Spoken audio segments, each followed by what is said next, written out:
For half a century, the instructors at J-Coats have been helping HGV drivers get road ready. They train thousands of people countrywide in a single year.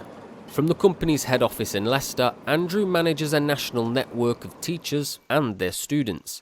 He's got a growing list of people who want to get behind the wheel. We're seeing on a daily basis lots of older drivers coming back to the industry because the wages have gone up. They've gone away, done something else, come back.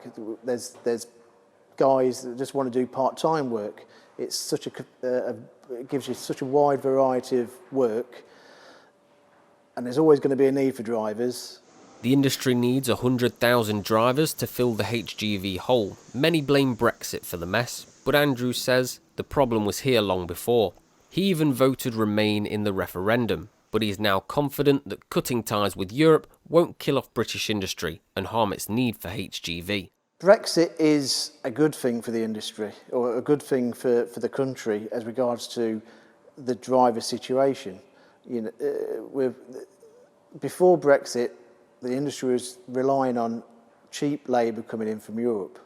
No doubt about that, which then prevented or it didn't incentivise UK citizens to do those jobs because they didn't feel that it was paid enough.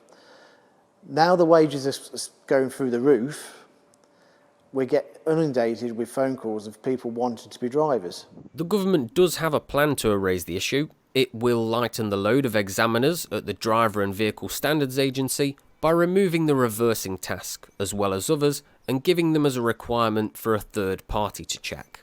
Also, it usually does two separate tests, one for a large rigid lorry, that's a Class C, and a second for an articulated lorry, that's a Class C plus E. Soon it will only do the one test. It's hoped that the changes will make it quicker and easier for thousands of drivers to qualify. Some of the books that we can get are the highway code and the traffic signs, okay, and that tells you everything you need to know, and the theory test goes on and tells you everything you need to know. They will also ask you questions not just about the road signs. Andy is one of the instructors here. He says without excellent training, government plans could be disastrous. We teach people to drive lorries, not just to take a test, because out there you have got a 44-ton lethal killing machine. And if they're in the wrong hands, if they're not trained correctly, then it could become quite a serious problem. And if you cut short the training or you don't give them the quality of the training, it could cause major problems out on the public highway, which could result possibly in deaths, which is not good.